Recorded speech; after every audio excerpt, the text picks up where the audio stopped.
But I've had several subscribers to my YouTube channel request a video on tick checks and the safety of hiking the Appalachian Trail. One of them even expressed increased fear of hiking the AT because of ticks based on my videos, which is the exact opposite of what I want to inspire.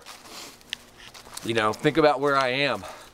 I've been out here for almost 4.5 months now, and I have not pulled a single tick off of me. And one of the primary reasons I'm convinced is the clothing I'm wearing. I have a friend and fellow thru hiker who finished his northbound hike earlier this year, Dr. Carl Ford, who also did a study while he was hiking the AT on ticks at AT shelters and surveying the populations, the species, and the pathogens that they carry. And he endorses this clothing too.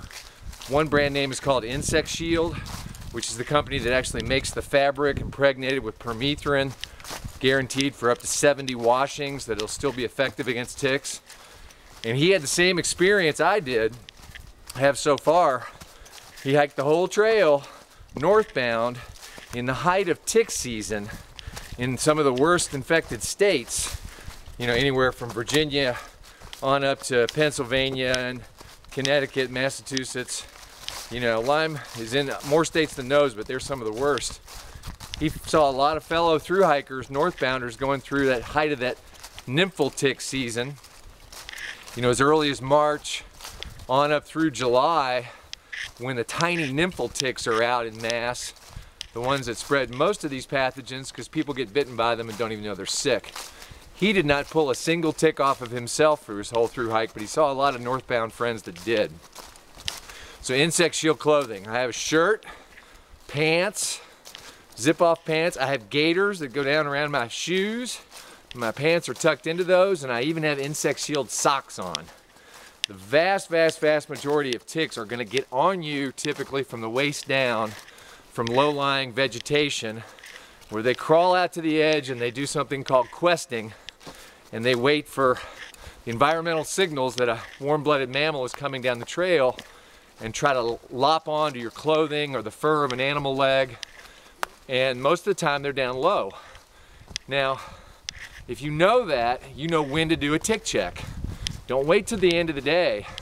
You know, do it at the end of the day too, but when you pass through territory that's prime tick environment, and we're talking overgrown areas in humid locations, down low typically.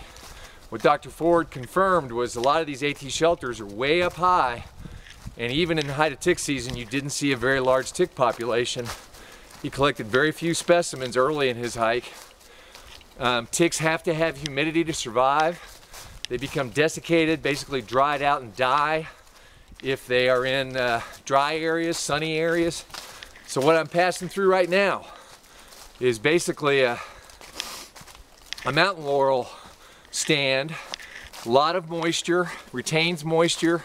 If there was overgrown areas through here, this could be tick habitat where brush would scrape up against your pants or your shirt.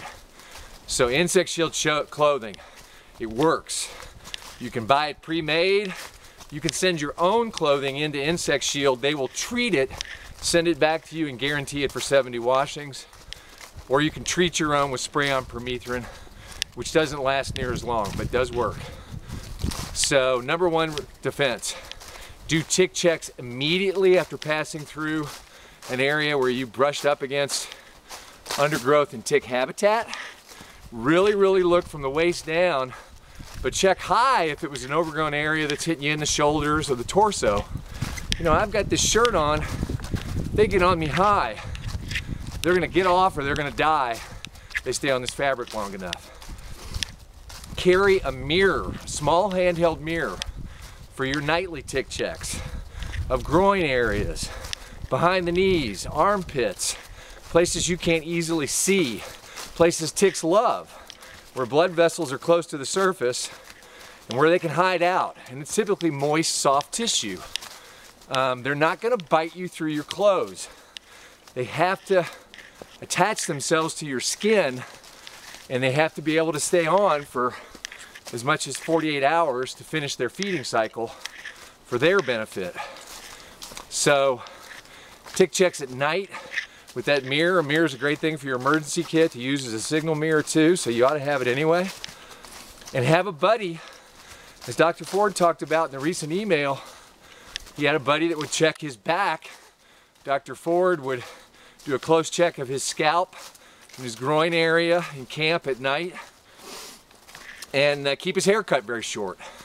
He also wore an insect shield hat with a drape that went down over his neck to give him extra protection in the head area.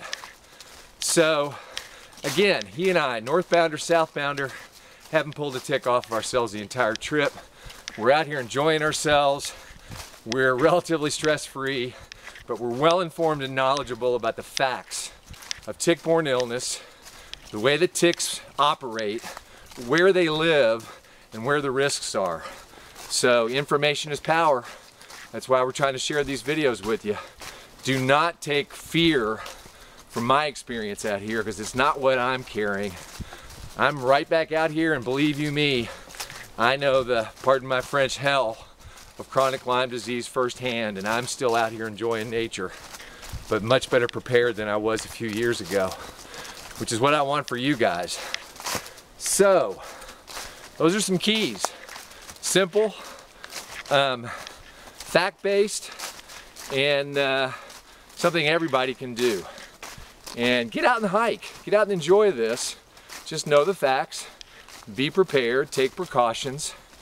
And enjoy this wonderful national resource. The AT is amazing.